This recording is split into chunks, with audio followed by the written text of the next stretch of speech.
Hello everyone. Solving linear equations in one unknown. Solving linear equations in one unknown. What's the meaning of this? Solve means find the value of the unknown, the letter of the symbol in the equation. Okay? Linear equation means an equation of a first degree. The x or y or m, the unknown, is raised to the first degree like this. X minus 5 is equal to 8. This is equation. 4y plus 7 equals 11. Another linear equation. 12 minus 5m is equal to 3 into 4m minus 1. Another linear equation. N over 4 plus 3 equal negative 11. 3 over 4x plus 17 is equal to negative 25. All these types or examples of linear equation. But x squared minus 4 is not a linear equation. It's a second degree. X cubed is equal to 1 cubic equation. And so on. The degrees becomes higher and higher. Different equation. So, what's the method now used to solve this type of equation?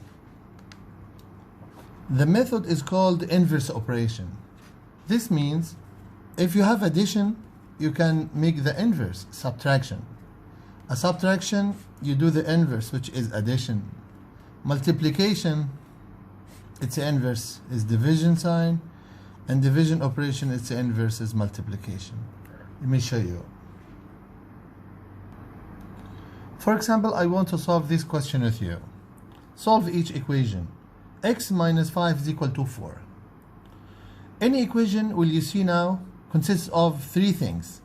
The right hand side, the left hand side, and the equal sign in between. I want to remove any number beside x in the left hand side to isolate x. I want finally write x equal a value. How can you do this? So this is x minus 5 is equal to 4. Just add 5 here and add 5 here. Because if you add equal amounts to the two sides of the equation, still the same. No problem happens.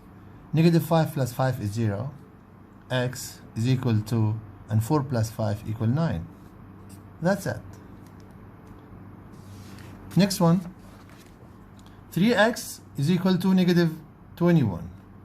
Here I divide each side by 3 to remove the 3, because 3x means 3 times x multiplied by x. So I need to divide, do the inverse operation.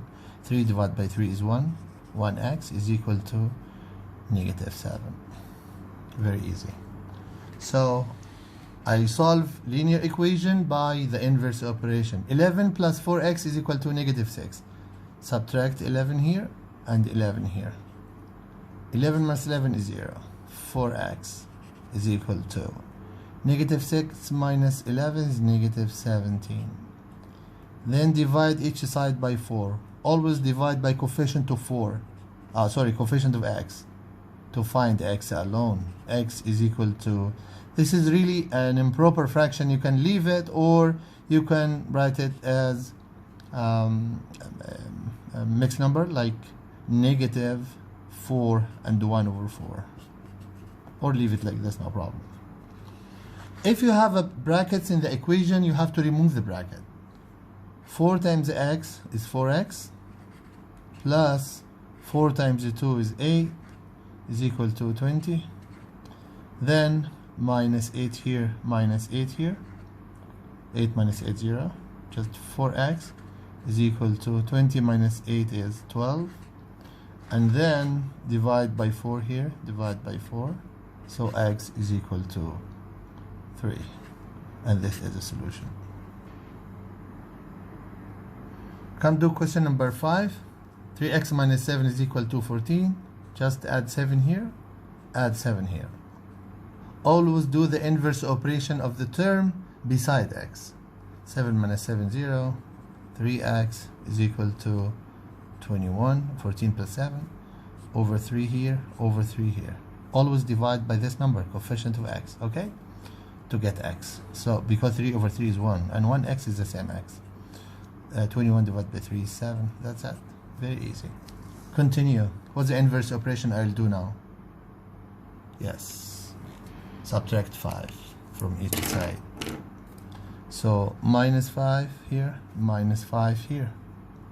5 minus 5, 0. 6x is equal to 17 minus 5, 12. Divide each side by this number, 6. So x is equal to 2. Okay? Very easy. X divided by 2 plus 4 is equal to 11. Minus 4, minus 4. Subtract 4 from each side. 4 minus 4 is 0. So I have only x over 2 is equal to 11 minus 4 is 7. And after that, how can you remove 2 from denominator? Very easy. Just multiply each side by 2. Multiply here by 2, multiply here by 2. 2 divided by 2 is 1, cancel out. So you have x equals 2 times 7, 14. Thank you, that's it. 2x minus 7 over 5 is equal to 6. This all amount to x minus 7 is divided by 5. Just multiply it by 5 first here. This all amount will be multiplied by 5, and this side also multiplied by 5. Whatever you do here, you have to do the same operation here. 5 divided by 5, 1. You have 2x minus 7 is equal to 30. And after that, you have to add 7 here, add 7 here, 0. 2x is equal to 37, and then divide by 2 each side.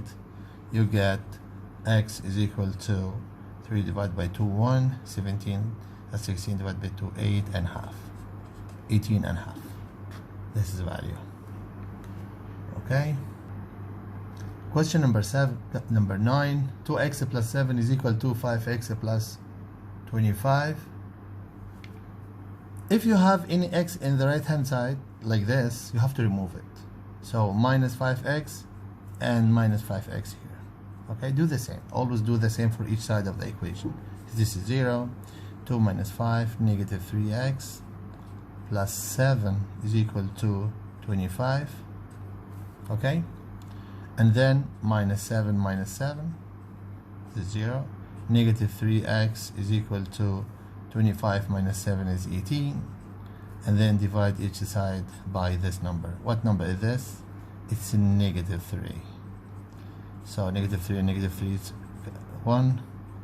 You have 18 by negative 3 is negative 6. This is a solution. Next one, number 10. 6x minus 8 is equal to 2 into 3x plus 5. You have a parenthesis. You have to remove this one. By distributive property, multiply 2 inside here and here. Will be 6x plus 10, and this side 6x minus 8. Okay? If you have any x in the right hand side, as I said before, you have to remove it. Okay? So let me remove this one. Minus 6x minus 6x. What happened? The x now is removed from this side, negative 8 only left, and here x is removed also. You have only 10. Oh, I have a problem now. I get negative 8 is equal to 10. Is it true? Is it correct sentence or not? Oh, it's incorrect. When you reach an incorrect sentence in solving equation, this means no solution for this equation. No solution means for this equation. No solution means we don't have any value of x. You put it here, make the two sides are equal. Never. We don't have any real value, even complex number don't have. And last question, number 11. Remove the bracket. 3a plus multiply distributive property. You can use it. 3a plus 3 times 2 is 6 is equal to 6 plus 3a. Oh, I got the same amounts. 3a plus 6 and also 6 plus 3a is the same. If you subtract 3a here and here, will removed. Okay? You got 6 equals 6. When you get a correct value like this, or 0 equals 0, or 1 equals 1, what's the meaning of this? This means this equation has infinitely many solutions. This